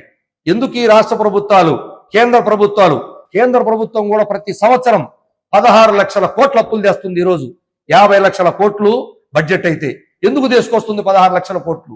ఈ ప్రభుత్వం, రాష్ట్ర ప్రభుత్వం 1 లక్ష కోట్లు ఎందుకు తీసుకొస్తున్నారు ప్రతి సంవత్సరం? ఇది అడగమనండి. మేము ఆదాయంలోనే మా ఖర్చు చెప్తున్నాం. ఆదాయం తగ్గించుకోవాలి, ఎట్ట పెంచుకోవాలి అనేది పాలకుల వ్యవహారం, ఉద్యోగిది కాదు. బొప్పరాజు గారు, ఇది కూడా వినండి. క్యాబ్ డ్రైవర్ కి కిరాయి దొరుకుతుందన్న గ్యారంటీ లేదు. అడ్డా మీద నిలబడే కూలీకి పని దొరుకుతుందన్న గ్యారంటీ లేదు. రైతుకి పంట చేతికి వస్తుందన్న గ్యారంటీ లేదు. క్యాబ్ డ్రైవర్ కి కిరాయి దొరుకుతుందన్న గ్యారంటీ లేదు. అడ్డా మీద నిలబడే కూలీకి పని దొరుకుతుందన్న గ్యారంటీ లేదు. వాస్తవానికి ప్రపంచంలో ఎవరికి వచ్చే నెల ఉద్యోగం ఉంటుందన్న గ్యారంటీ లేదు. ఒక్క భారతదేశంలో ప్రభుత్వ ఉద్యోగికి తప్ప. ప్రభుత్వ ఉద్యోగులు ఏమన్నా కారణ జన్ముల? అవసరం లేని ఉద్యోగులని ఎందుకు తొలగించరు? పని చేయకపోతే ఉద్యోగం ఊడుతుందన్న భయం లేకపోతే ఎవరైనా పని చేస్తారా? మైక్రోసాఫ్ట్ 15,000 ఉద్యోగులను తీసేసింది. ఫేస్బుక్ 4,000, స్విగ్గీ 1,000, ఓలా 1,000 మందిని తీసేసింది. అమెరికా 1,000 మంది ప్రభుత్వ ఉద్యోగులను తొలగిస్తే నా అభిమాన నాయకుడు అర్జెంటీనా అధ్యక్షుడు హావియర్ మిలే గత సంవత్సరంన్నర కాలంలో 50,000 అంటే దాదాపు 10% ప్రభుత్వ ఉద్యోగులను తొలగించాడు. భారతదేశంలో 4 కోట్లకు పైగా ప్రభుత్వ ఉద్యోగులు ఉన్నారు. అవసరం లేదని ఒక 1,000 మందిని తీసేయడం మీరు ఎప్పుడన్నా చూసారా? లేదు. తలకిందులుగా తపస్సు చేసిన అవసరం లేని కేంద్ర రాష్ట్ర ప్రభుత్వ ఉద్యోగులను తీయలేదు. సర్దార్ పటేల్, డాక్టర్ అంబేద్కర్ కలిసి రాజ్యాంగంలో ఆర్టికల్ 311 చేర్చి ప్రభుత్వ ఉద్యోగులకు అసాధారణ రక్షణలు కల్పించారు. ఆ 311 ఈ రోజు ప్రజల మెడకు గుదిబండై కూర్చుంది. సగటు భారతీయుడు సంవత్సర ఆదాయం 1,14,000. సగటు ప్రభుత్వ ఉద్యోగి అంతకు 7-8 ఇంతలు సంపాదిస్తాడు. రిటైర్ అయిన తర్వాత జీవితకాలం పెన్షన్, చనిపోయిన తర్వాత భార్యకో భర్తకో సగం పెన్షన్. అంటే ఒక్కొక్క ప్రభుత్వ ఉద్యోగిని ప్రజలు 50-60 ఏళ్లు బ్రతుకున్నప్పుడే కాక చనిపోయిన తర్వాత కూడా మొయ్యాలి. ఇవి కాక అదనంగా మళ్లీ లంచాలు, పోలీస్ స్టేషన్, ఆస్తుల రిజిస్ట్రేషన్, కరెంటు నీళ్ల కనెక్షన్, బిల్డింగ్ పర్మిషన్, ప్రతి చోట లంచాలు. ఇక 10,000 కోట్ల రూపాయల ఖర్చు చేసిన ప్రభుత్వ స్కూళ్లలో పిల్లలకు అరకొర చదువు, ప్రభుత్వ ఆసుపత్రుల్లో దొరకని వైద్యం, ఇట్లా నాసిరకం సేవలు అందించే ప్రభుత్వ ఉద్యోగులకి ఎందుకు ఇవ్వాలి మనం ఈ అసాధారణ రక్షణలు? రెక్కాడితే కానీ డొక్కాడని 140 కోట్ల జనాభా ఉన్న బీద దేశంలో 4.5 కోట్ల ప్రభుత్వ ఉద్యోగుల కోసం ఈ రాచరిక వ్యవస్థ అవసరమా? బ్రష్, పేస్ట్, సబ్బు మీద 18% పన్ను, సిమెంట్ మీద 28%, పెట్రోల్ డీజిల్ మీద 100% పన్ను, బీదోడు తాగే మద్యం మీద 500% పన్ను. ఇలా ప్రజల నడ్డి విరగొట్టి వసూలు చేసిన పన్నులతో ఈ ప్రభుత్వ ఉద్యోగుల ఫ్యూడల్ వ్యవస్థను ప్రజలు ఎందుకు పెంచి పోషించాలి? ఆర్టికల్ 311 రద్దు చేయాలి. అవసరం లేని ప్రభుత్వ ఉద్యోగులను తొలగించే వెసులుబాటు కల్పించాలి. రాజకీయ ప్రతీకారాల కోసం కాకుండా పారదర్శకంగా అవసరం లేని ప్రభుత్వ ఉద్యోగులను తొలగించే వ్యవస్థ తేవాలి. ఈ ఆశయం సాకారం అయ్యే వరకు ప్రభుత్వ ఉద్యోగుల నియామకాలు బాగా తగ్గించి కాంట్రాక్టు ఉద్యోగులను నియమించుకోవాలి.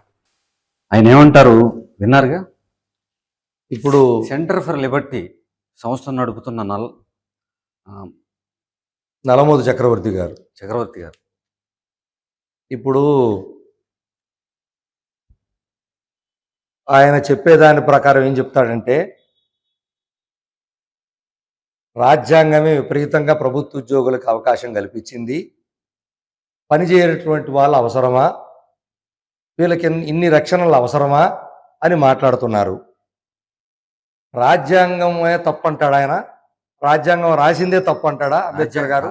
ఆయన చక్రవర్తి గారు రాజ్యాంగ సవరణ కూడా చేయాలంటున్నారు. అదే ఆయన ఆ స్థాయికి వెళ్ళి ఆ సవరణలు ఎవరు చేసినా అందరం స్వాగతిస్తాం, మంచి కోసం అందరం స్వాగతిస్తాం, అవినీతిని అందరం తరిమి కొడదాం, అందరిలో మేము కూడా ఉంటాం. ఎందుకంటే బాధితులుగా మేము కూడా వెళ్ళి నా పని కావాలన్నా కూడా నేను దాంట్లో బాధితులు అవుతాడు. కాబట్టి ఎవరం దాన్ని ఎంకరేజ్ చెయ్యం. అలా అని వ్యవస్థలు మొత్తం అవినీతిమయం కాదు. అలా అయ్యే పని అయితే ఆయన ఏం మాట్లాడతాడు? ఈరోజు వ్యవస్థలో ప్రైవేటీకరణకు మొత్తం అప్పచెప్దామని చెప్తాడు ఈయన. ప్రైవేటీకరణకు మొత్తం అప్పచెప్తే ప్రైవేటీకరణలో అవినీతి లేదా? ప్రైవేటీకరణలో అవినీతి జరగటం లేదా? అది వ్యవస్థలో ఉన్నటువంటి లోపాలను అడ్డం పెట్టుకునేవాడు గవర్నమెంట్లో అయినా ప్రైవేట్లో అయినా ఎక్కడైనా చేస్తాడు. ఈరోజు 1,000 కోట్ల రూపాయలు ఎగ్గొట్టెళ్ళి తీసుకొని బడాబాబులు లేరా, బ్యాంకులకు సున్నా పెట్టిన వాళ్ళు లేరా? వాళ్ళ సంగతి ఏం చెప్తాడు ఆయన? ఈరోజు మాకు 50,000 కోట్లు ప్రభుత్వం బకాయి ఉందంటే దానికోసం ఏం చెప్తాడు ఆయన?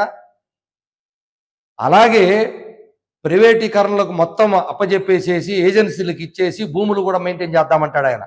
భూములు ప్రైవేటీకరణకి ఇస్తే ఏమైందో తెలియదా? ఈ రాష్ట్రము గతంలో ఒకసారి రాష్ట్ర ప్రభుత్వమే సర్పంచుల చేతిలో ల్యాండ్ రికార్డ్స్ పెడితే ఏం జరిగిందో ఆయనకి తెలియదా? కాబట్టి ప్రాక్టికల్గా మాట్లాడాలి. అన్నీ నేనే వ్యవస్థ అనుకొని మాట్లాడితే ఇందులో కార్యనిర్వాహక వ్యవస్థ ఉంది, అలాగే చట్టసభలు ఉన్నాయి, అలాగే జ్యుడిషియర్ ఉంది. మరి ఆయన చెప్తున్నాడు ఉద్యోగులకి పెన్షన్ అవసరమా, రిటైర్ అయిన తర్వాత వాళ్ళకి వాళ్ళ భార్యకి ఆ తర్వాత ఇవ్వాలా అంటున్నాడు. ఒక్కొక్క మనిషి మీద 50-60 సంవత్సరాలు ఒక ఉద్యోగిని మనం పెట్టాలా అంటున్నాడు. ప్రభుత్వం ఈరోజు అలా ఆలోచించే పని అయితే, మేము కూలి కోసం వచ్చాం, జీతం కోసం పనిచేసేదానికి పని కోసమే వచ్చాం, మేము పని నువ్వు కల్పిస్తానంటే లక్షల మంది పరీక్షలు పెడితే అందులో సెలెక్ట్ అయ్యి వచ్చి మేము వచ్చాం. మరి ఈరోజు డబ్బుతో ఉండి ఈ రోజు ఉన్నటువంటి ఎమ్మెల్యేలు ఎంపీలు ఎవరు కూడా డబ్బుతో లేని వాళ్ళు కాదు కదా. ప్రజలందరికీ తెలుసు కదా, ఇది దేశంలో ప్రతి ఒక్కరికి తెలుసు. ఇంత డబ్బు ఉన్నటువంటి వాళ్ళకి పెన్షన్లు ఎందుకు ఇస్తున్నారో చెప్పమనండి ఆయన్ని. వాళ్ళకి జీతాలు ఎందుకు ఇవ్వాలో చెప్పమనండి ఆయన్ని. వాళ్ళకి జీతాలు అవసరమా? ఇన్ని సదుపాయాలు అవసరమా? గ్యాస్ బండ దగ్గర నుంచి ఫ్లైట్లు వెళ్ళేదాకా అన్ని రాయితీలే కదా వాళ్ళకి. క్యాంటీన్లో రూపాయలు పావలాలు పెట్టుకొని క్యాంటీన్లు ఎందుకు వాళ్ళకి? తర్వాత వాళ్ళు 5 సంవత్సరాలు కాదు, ఒక్కరోజు అసెంబ్లీలో అడుగు పెట్టినా వాళ్ళకి పెన్షన్ ఇవ్వాలంట. అది ఎవరితో చర్చ లేకుండానే పెంచేసుకుంటారు వాళ్ళు. ఒకసారి ఎమ్మెల్యే అయితే ఒక పెన్షను, ఇంకొకసారి ఎంపీ అయితే ఇంకొక పెన్షను, ఇంకొకసారి ఎమ్మెల్సీ అయితే ఇంకొక పెన్షను. ఎన్నిసార్లు అయితే అన్నిసార్లు 3 సార్లు తీసుకునే వెసులుబాటు వాళ్ళకి ఎట్లా కల్పించుకున్నారు? వాళ్ళు చనిపోతే వాళ్ళ భార్యలకు కూడా పెన్షన్ ఎట్లా ఇచ్చుకుంటున్నారు? మీరు ఎలా పెన్షన్లు పెంచుకుంటున్నారు? మీకైతే ఎలా అయినా పెన్షన్లు పెరగచ్చా? మీరైతే ఎలా అయినా సరే చట్టాలు మార్చుకోవచ్చా? మీకు రాయితీలు డబ్బు లేని వల్ల ఏమన్నా పేదవారా మీరు? మీకెందుకు రాయితీలు? మీకెందుకు ఫ్రీగా గ్యాసులు? మీకెందుకు ఫ్రీగా ఎయిర్పోర్ట్లు వెళ్ళినా, ఇంకో చోటకి వెళ్ళినా, ట్రైన్లో వెళ్ళినా పావలా ₹1 రూపాయికి బిర్యానీలు పార్లమెంటు క్యాంటీన్లో, లేకపోతే అసెంబ్లీ క్యాంటీన్లు, లేకపోతే బడ్జెట్ అయిపోతే ఒక బ్రీఫ్ కేసులు, వాళ్ళకు ఒక గిఫ్ట్లు, ఇవన్నీ మీకు అవసరమా? ఆ ఖర్చులన్నీ కూడా మా జీతాల్లో కలుపుతున్నారా లేదా? ఇవన్నీ చెప్పమని నల్లమూరి చక్రవర్తి గారిని. ఇవన్నీ చెప్పరు. నీకేదో ఒక చోట జరిగిందని, ఒక వ్యవస్థలో తప్పులు లేవని మేము ఎప్పుడు అనం. వ్యవస్థను మారుదాం. ఆయన పెద్ద సబ్జెక్ట్ అది 22లోకి వెళ్ళాడు ఆయన. దాని మీద పెద్ద కార్యక్రమం పెట్టాడు. అందరూ లంచావతారులు అంటున్నారు. అందరూ లంచావతారులను ఎప్పుడు అనమాకండి. మీ దగ్గర కూడా లంచ అవతారం లేరా అంటాను. లేకపోతే మీరు కూడా కుట్ర చేసామని సంపాదిస్తున్నాను నేను అంటాను. దానికి ఏం సమాధానం చెప్తారు? లంచం లేకుండా పనిచేసే వాళ్ళు కూడా ఉన్నారు. వాళ్ళు ఉంటారు వ్యవస్థలో, ప్రతి వ్యవస్థలో ఉంటారు. మంచి చెడు ఉంటున్నట్టుగానే ఇక్కడ కూడా అందరూ ఉంటారు. అందరినీ మీరు వేలెత్తి చూపించాల్సిన అవసరం లే. ప్రభుత్వాన్ని అడగండి ఏదైనా ఉంటే. మొత్తం 22 మొత్తం రీబ్యాక్ అంటారు కదా, రీబ్యాక్ చేయమని చెప్పండి. ఎందుకు చేయట్లేదు ప్రభుత్వం? ఎందుకు చేయట్లేదంటే చట్టానికి లోబడి ఉండాలి. రాజ్యాంగాలు నువ్వు రాయలేదు, రాజ్యాంగాలు రాశారు. ఆ రాజ్యాంగాన్ని అమలు పరిచేదానికి చట్టసభలు ఉన్నాయి, దానికి ప్రజాప్రతినిధులు ఉన్నారు, వాళ్ళు చేస్తారు. ఆయన చట్టంలోకి వచ్చి ప్రజాప్రతినిధి ఎన్నికయి అప్పుడు ఆయన కూడా దాంట్లో ప్రవేశపెట్టి మాట్లాడమనండి. అప్పుడు మారిపోద్ది. మళ్ళీ బయట ఉన్నప్పుడు మాట్లాడే మాట వేరు, లోపల వ్యవస్థలో పనిచేసేటప్పుడు మాట వేరు. ఇలాంటి భావాలతో చాలా మంది వచ్చి ఉంటారు. అధికారులు వచ్చి ఉంటారు, ప్రజాప్రతినిధులుగా వచ్చిన వాళ్ళు ఉన్నారు. కానీ లోపలికి వచ్చిన తర్వాత ఆ లోపాలు, అక్కడ ఉన్నటువంటి పరిస్థితులు, దానికి అనుగుణంగా ముందుకెళ్లే వాళ్ళు చాలా మంది ఉన్నారు. దీంట్లోకి వచ్చే వాళ్ళందరూ ప్రజాప్రతినిధులు అవినీతులు కాదు, లేదా అధికారులు అవినీతి పరులు కాదు. ఆ మాటను ఆయన ఇది ఎట్టి పరిస్థితుల్లో మంచిది కాదు. అది అన్ని రకాల వాళ్ళు ఉంటారంటే ఒప్పుకుందాం, లేదు అందరం కలిసి అవినీతి పారదోల్దామంటే ఒప్పుకుందాం, ప్రయత్నాలు చేద్దాం ఎప్పుడు కూడా. అంతేగాని అందరి మీద ముద్రేసి ఉద్యోగుల కోసం ప్రజల మీద, ఉద్యోగులకు అయ్యే ఖర్చే ప్రజల నెత్తి మీద లేదు. అప్పులు తెస్తే నెత్తి మీద ఉంటుంది. నీ ఆదాయం తగ్గట్టుగా నువ్వు ఖర్చు పెట్టుకుంటే ఎప్పుడైనా నెత్తి మీద వస్తుందా? నా ఇల్లు ఉంది, నా జీతం ₹1,00,000 వస్తున్నాయి, నేను 60,000 ఖర్చు పెట్టుకొని 40,000 దాచిపెట్టుకుంటున్నాను, అది లెక్క. నేను ₹1,00,000 వస్తుంటే 1,50,000 ఖర్చు చేస్తే 50,000 ప్రతి నెల అప్పు తెచ్చుకుంటే నేను బాగుపడతా? నా కుటుంబం బాగుపడనట్టే నా రాష్ట్రం కూడా బాగుపడదు. దాని గురించి ఆలోచించండి. ఎందుకు తెస్తున్నాము, ఎందుకు అప్పులు తెస్తున్నామో దాని మీద ప్రయత్నం చేయమనండి, ఆయన పోరాటం చేయమండి తప్పకుండా. ఎందుకంటే బయట ఉన్నాడు ఆయన, ఉద్యోగం లేడు. ఆయన బిడ్డలో ఆయన కుటుంబంలోనో ఎవరన్నా ఉద్యోగస్తులు ఉంటే వాళ్ళని ఒకసారి అడగమనండి, అప్పుడు తెలుస్తుంది ఆయనకి.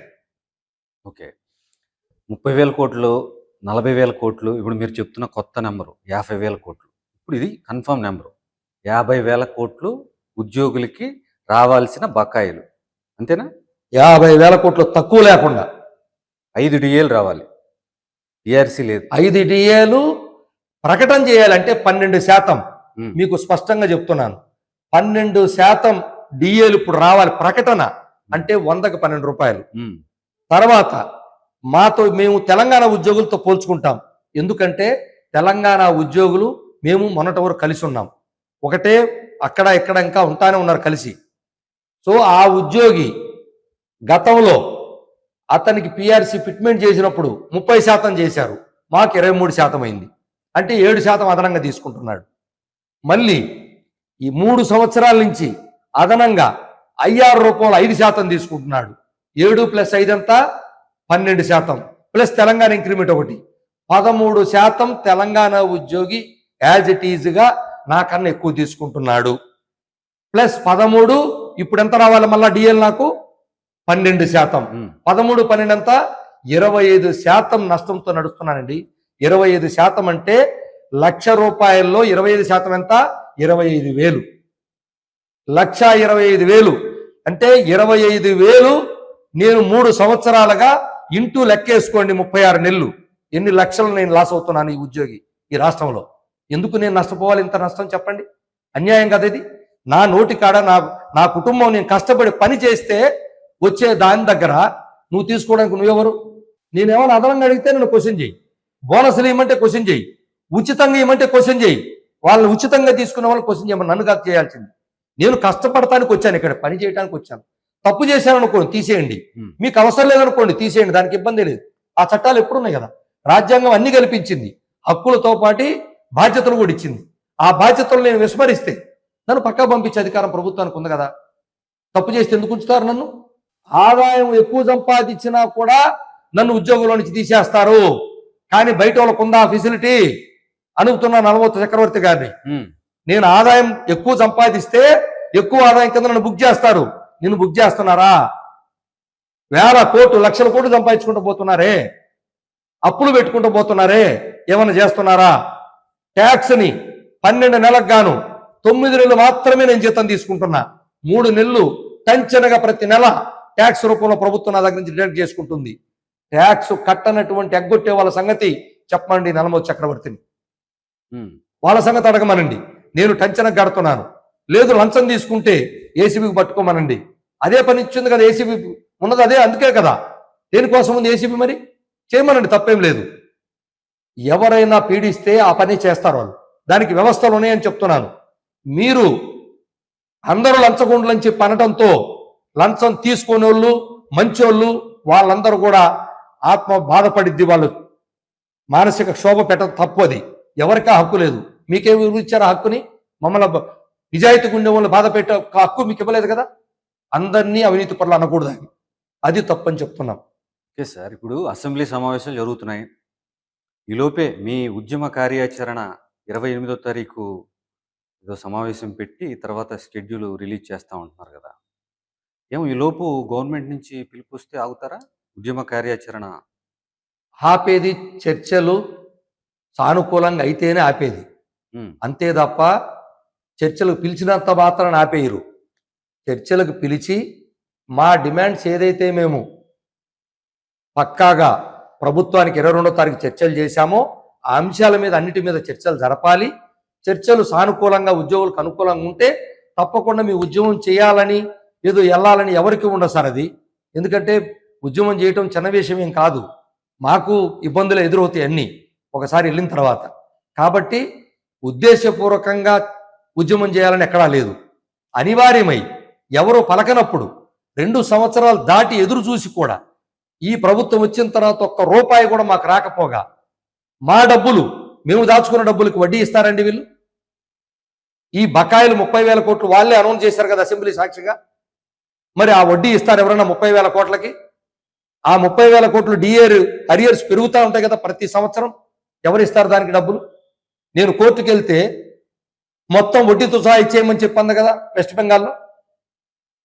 మరి ఆ పరిస్థితికి తీసుకొచ్చుకుంటారా? కాబట్టి మాకు రావాల్సినటువంటి బకాయిలు ఏం చేస్తారో చెప్పాలి. నేనేమి ఒకే రోజు ఈ మన నెత్తి మీద కూర్చోవట్లేదు, మేము గొంతు మీద కూర్చోవట్లేదు. మాకు ఎలా ఇస్తారు, ఎప్పుడు ఇస్తారు, అసలు ఎంత బాకీ అనేది స్పష్టం చేయబోతున్నాం. ఎంత బాకీ ఉంది, బిల్లులు లేవు, గల్లంతు. ఎప్పుడు ఇస్తారు, ఎలా ఇస్తారు అది చెప్పమంటున్నాం. బకాయిలు 2, ఈ ప్రభుత్వం వచ్చిన దగ్గర నుంచి అప్డేట్గా డిఏలు ఎందుకు ఇవ్వట్లేదు? డిఏ అనేది కేంద్ర ప్రభుత్వం ఇచ్చేది, ఇక్కడ కొంతమందికి కేంద్ర ప్రభుత్వ ఉద్యోగులకు ఉన్నటువంటి ఐఏఎస్ అధికారులకు ఇస్తున్నారు, మాకు ఇవ్వట్లేదు. కాబట్టి మా ఖర్చులో వాళ్ళది రాస్తున్నారు, మాకు మాత్రం తీసేస్తున్నారు. కాబట్టి డిఏలు అప్డేట్గా ఉండాల్సిందే. అలాగే మీరు అయ్యారు 3 ఏళ్ళు ఎందుకు లాస్ చేశారు? 3 ఏళ్ళ నుంచి పిఆర్సీ మేము ఎంత కోల్పోతున్నాం? ఇప్పటికే 2 పిఆర్సీలు 15 మేము ఉండాల్సినటువంటి పిఆర్సీలు 12 పిఆర్సీలో ఉన్నాం. మేము ఇంకా 2 పిఆర్సీలు పీరియడ్ కోల్పోయాం. ప్రభుత్వంలో సంవత్సరం 2 సంవత్సరాలు అలా ఆలస్యం చేసుకుంటూ వస్తే. కానీ ఫస్ట్ టైం ఈ ప్రభుత్వాలలో 3 సంవత్సరాలు కోల్పోతా ఉన్నాం. ఎందుకు నష్టపోవాలి మేము? ఎవరిస్తారు రేపు దీనికి? మళ్ళా 13వ పిఆర్సీ వచ్చేస్తుంది 2028కే. అంటే అప్పుడు దాకా కాలయాపన చేస్తే ఈ పిఆర్సీ మొత్తం గల్లంత అయిపోద్దనే మీ ఉద్దేశం ఏంటో చెప్పాలి కదా మాకు. చెబితే స్పష్టత ఇస్తే మాకు అభ్యంతరం లేదు. ఉద్యమాన్ని కూడా 28వ తారీఖు ఇప్పటికి కూడా ఓపికతోనే, ఓర్పుతోనే, సహనంతోనే ఉన్నాం. మీరు ఇందాక అడిగారు మీరు ఎందుకు 2 సంవత్సరాల నుంచి మాట్లాడలేదని. ఓర్పుతోనే ఉన్నాం. ఎందుకంటే ప్రభుత్వం ఫ్రెండ్లీ ప్రభుత్వంతో మనం సయోధ్యగానే అడిగి తీసుకోవాలి మంచిగానే. ఎందుకంటే ఇవ్వాల్సింది వాళ్ళు, తీసుకోవాల్సింది మేము అని చెప్పి ఓపికతో, ఓర్పుతోనే, సహనంతోనే. ఉద్యోగులు పని ఒత్తిడితో ఉన్నారు, వాళ్ళని డిస్టర్బ్ చేయకూడదు. ప్రభుత్వం ప్రవేశపెట్టినటువంటి పథకాలు అమలు ప్రక్రియలో వాళ్ళు బిజీగా ఉన్నారు, ప్రభుత్వం బిజీగా ఉంది. ఓపిక పడదాం అనుకున్నాం. ఇంకా ఓపిక పడితే పిఆర్సీ మొత్తం గల్లంత అయిపోద్ది, 12వ పిఆర్సీ. అందుకని ఓపిక పట్టకలేకనే ఇక అనివార్య పరిస్థితులు, ఎవరు మాతో చర్చించినటువంటి నేపథ్యంలో, ఎవరు మా బాధలు ఆలకించడం నేపథ్యంలో 28వ తారీఖు మాకినేని బసవపున్నయ్య గారి ఆడిటోరియంలో విజయవాడలో 9 గంటలకు ఉదయం వల్ల రాష్ట్ర సదస్సు. అంటే ఈ సదస్సుకి ఏపీజేఎస్ అమరావతిలో ఉన్నటువంటి డివిజన్ స్థాయి నుంచి రాష్ట్ర స్థాయి దాకా అందరూ ఉద్యోగులు సదస్సులో ప్రకటించాలి. ఎందుకంటే అది మాకు బైలాసు, మాకున్నటువంటి చట్ట ప్రకారం, బైలాస్ ప్రకారం అందరి సమక్షంలో ఉద్యమ కార్యాచరణ ఇచ్చి ముందుకెళ్ళాలి. ఆ ఉద్యమ కార్యాచరణ మొత్తం ఆ రోజు ప్రకటించబోతున్నాం. 3 ఫేసుల్లో ఉద్యమాన్ని చేయబోతున్నాం. ఎక్కువ ఉద్యోగులకు కూడా ఓపిక లేదు కాబట్టి స్పీడ్గా చేయబోతున్నాం ఈసారి ఉద్యమాన్ని కూడా. ఏదో నెలల తరబడి లాగితే ఎవరికి ఓపిక లేదు ఉద్యోగులు కూడా. అన్న వద్దు, ఇంకా మనం వెళ్ళిపోదాం, అసలు అంతా కూడా పెట్టొద్దంటే కాదు నాయన, మనకి పద్ధతి ఉంది, పద్ధతి ప్రకారం నల్ల బ్యాడ్జీలతోనే మొదలు పెట్టాలని మేము నచ్చ చెప్తున్నాం. కానీ ఉద్యోగులు ఈ పని ఒత్తిడి తట్టుకోలేక వద్దన్న, కనీసం అట్లన్నా మేము కొద్ది రోజులు ప్రశాంతంగా ఉంటామనే స్థితికి వచ్చారు. కాబట్టే ఈ ఒత్తిడిని మేము ఇంకా భరించలేని స్థితికి నాయకులం కూడా వచ్చాం. కాబట్టి 28వ తారీఖు ఉద్యమ కార్యాచరణ ప్రకటించబోతున్నాం. అగ్రెసివ్ గానే ఉంటుంది అయితే తప్పకుండా మీకు చాలా స్పీడ్గా ఉంటుంది. అందులో అన్ని రకాలుగా మీరు చలో విజయవాడ చూశారు. భారతదేశం అంతా ఇటువైపు చూసింది, రాష్ట్రం కాదు. 2022లో ఫిబ్రవరి 3వ తారీఖున ఈ చలో విజయవాడ కన్నా ముందు రేపు రైల్వే స్టేషన్లో ఈ రాష్ట్రం 2 ప్రాంతాల్లో ఆ స్థాయిలో చూస్తారు. అలా ఉంటుంది. అదే సార్, లాస్ట్ టైం లాగే ఇంకో డిఏ ఇచ్చేస్తే మళ్ళీ ఒక 6 నెలలు చల్లబడతారు. ఏమన్నా చూస్తాం, వాళ్ళు ఏం చెప్తారనేది మాకు తెలియదు సార్. ఒక డిఏ అనౌన్స్ చేసినా సరిపోద్దేమో. ఒక డిఏ అనౌన్స్ చేసే పని అయితే ఇంత చర్చలు. మరి మీరు 10 నెలల కాలంగా వెయిట్ చేశారు కదా సీఎం చెప్పిన తర్వాత. మేము ఇంత ఓపికగా, ఇంత ఓర్పుగా మీరందరూ కూడా అడుగుతున్నారు ఎందుకు ఇంతకాలం ఉన్నారని కూడా. ఇంతకాలం ఓపిక పట్టింది గౌరవం, రెస్పెక్ట్. అది ప్రభుత్వం పట్ల. ఆ రెస్పెక్ట్ని కాపాడుకోవాల్సిన బాధ్యత ప్రభుత్వానికి. కాపాడుకుంటారని భావిస్తున్నాం.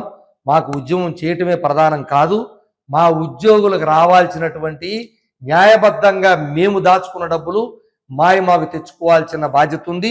ఈరోజు ప్రభుత్వాలు మేము దాచుకున్న డబ్బులు కూడా వాడుకునేటువంటి దరిద్రమైన స్థితికి వచ్చారు.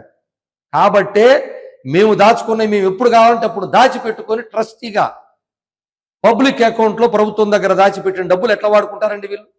కాబట్టే ఆ డబ్బుల్ని ఎప్పటికప్పుడు అడిగితే ఇచ్చే విధంగా మేము తీసుకునే విధంగా ప్రభుత్వాలు బాగుండాలనే కోరుకుంటాం. దానికనే రేపు చర్చల్లో మాకు న్యాయబద్ధంగా రావాల్సిన, మాకు ఏదైతే బకాయిలు ఉన్నాయో అవి ఎట్లా ఇస్తారు, ఎప్పుడు ఇస్తారో మాకు స్పష్టత ఇవ్వాలి. అలాగే మాకు సంబంధించినటువంటి ఐఆర్ మీరు రాగానే మంచి ఐఆర్ ఇస్తాను మేనిఫెస్టోలో పెట్టారు కాబట్టి ఆ మంచి ఐఆర్ ఏందో దాని సంగతి చెప్పాలి.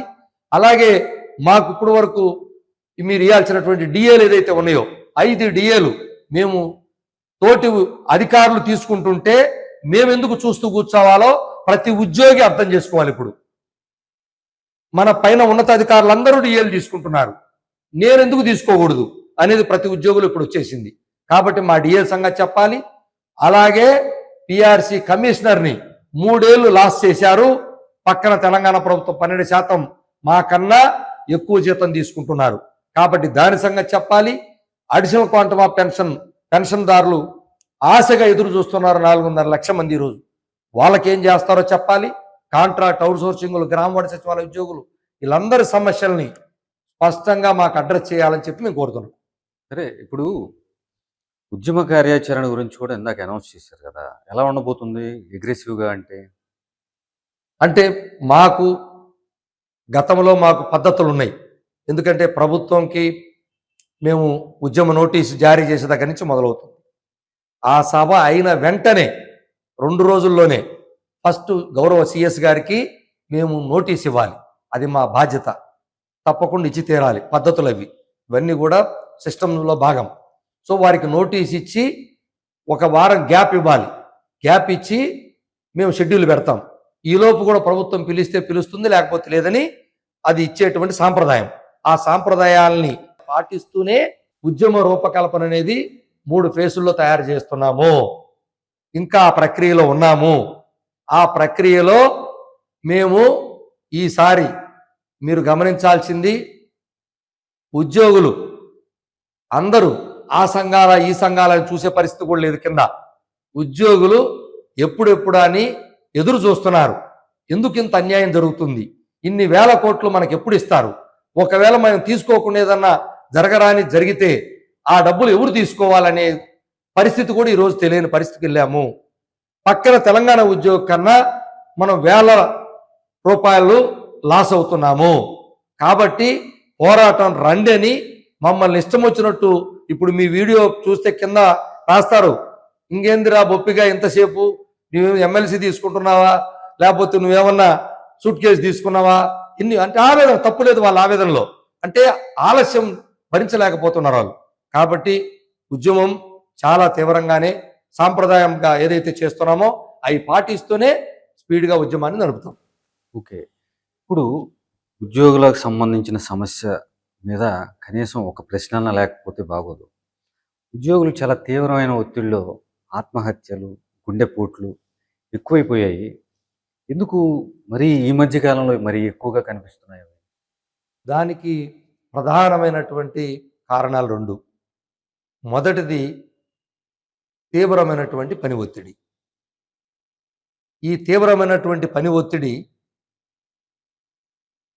ఒకవైపు నలుగురు చేయాల్సిన పనిని ఒక ఉద్యోగి చేయాల్సి వస్తుంది, అంటే మొత్తం ఖాళీలే.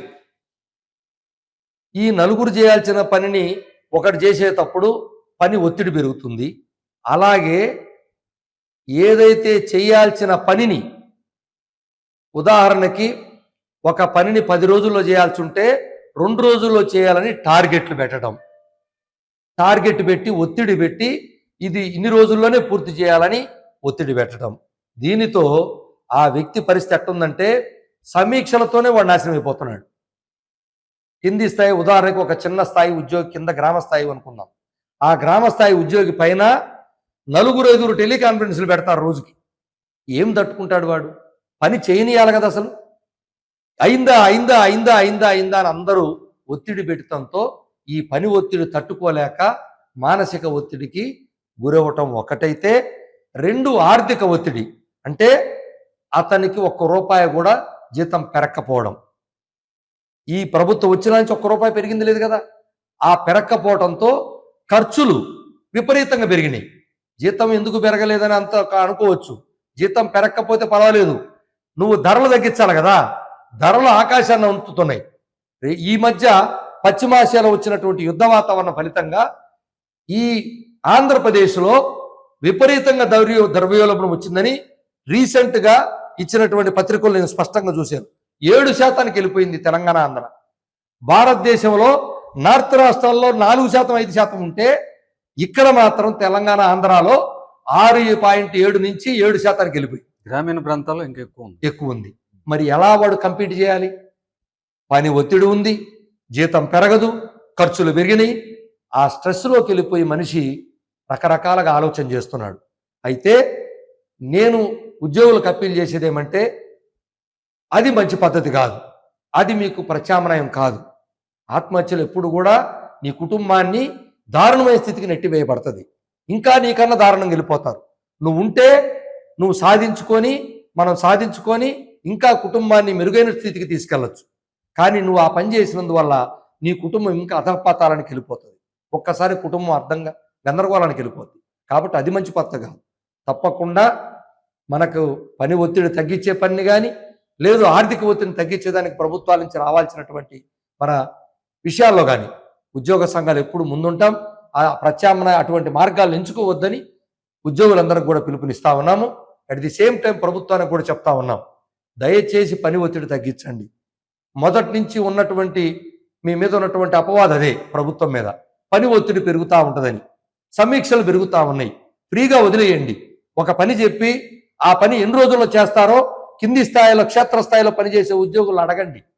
అయ్యా, ఈ రీసర్వే అనేది ఈ గ్రామానికి 2000 ఎకరాలు చేయటానికి ఎన్ని రోజులు పడుతుందని అడగండి. చెప్తాడు అతను, అయ్యా 2 నెలలు పడుతుంది, ఎకరాకి ఎన్ని రోజులని. అన్ని ప్రాంతాలు ఒకే రకంగా రావు. ఒక ప్రాంతాల్లో ఒక రకమైన పంట వేస్తారు, ఒక ప్రాంతాల్లో చెట్లు ఉంటాయి, ఒక ప్రాంతాల్లో వరి ఉంటుంది. వరి చేసే చోట చేయటం సర్వే ఒక రకంగా ఉంటుంది. చెట్లు పెద్ద పెద్దవి పలాస లాంటి ఏరియాల్లో చెట్లు పెద్ద చెట్లు అలాగే ఉంటాయి. అవన్నీ కూడా జీడి మామిడి చెట్లు, అక్కడ చేయటం ఒక రకంగా ఉంటుంది. పండ్ల తోటలు ఉన్న చోట చేయటం ఒక రకంగా ఉంటుంది. పిచ్చి చెట్లు ఉన్న చోట చేయటం ఒక రకంగా ఉంటుంది. కాబట్టి పని ఒత్తిడి ఎంత చేయాలో క్షేత్రస్థాయి ఉద్యోగిని అడిగి ఆ పని ఒత్తిడిని తగ్గించండి అని పదే పదే ఉన్నతాధికారుల ద్వారా చెప్తున్నా సరే ఎవరూ పట్టించుకోవట్లేదు. కాబట్టి ప్రభుత్వం ఇప్పటికైనా అన్నీ ఒకే రోజులో ఒకేసారి చేయలేం కదా. ఒకేసారి ఎన్నికల పని, ఒకేసారి రీసర్వే, ఒకేసారి మన సెన్సస్, ఇన్ని ఎట్లా చేస్తారండి ఒకే ఉద్యోగి? ఒక పని తర్వాత ఒక పని చేయించుకుంటే పని ఒత్తిడి పెరగకుండా ఉంటుంది. కాబట్టి ప్రభుత్వం పని ఒత్తిడి తగ్గించేటువంటి ప్రయత్నాలు చేయాలి. అట్ ది సేమ్ టైం అక్కడ వాడికి ఇవ్వాల్సిన కనీస అవసరాలు ఇవ్వకుండా, ప్రభుత్వం రిలీజ్ చేయాల్సినటువంటి డబ్బులు రిలీజ్ చేయకుండా అక్కడ ఆర్థిక ఒత్తిడి అక్కడ కూడా పెడతా ఉన్నారు. దీంతో ఉద్యోగి తట్టుకోలేక ఆ డబ్బులు తెచ్చి ఖర్చు పెట్టలేక, తన జోబులో డబ్బులు తెచ్చి ఖర్చు పెడుతూ, ఇంట్లో డబ్బులు తీసుకొచ్చి అక్కడ ఖర్చు పెడుతూ, పని ఒత్తిడి పెరుగుతూ ఆ ఒత్తిడిని తగ్గించమని ప్రభుత్వానికి కోరుతా ఉన్నారు. చాలా విషయాలు మాట్లాడారు sir. All the best. Thank you sir.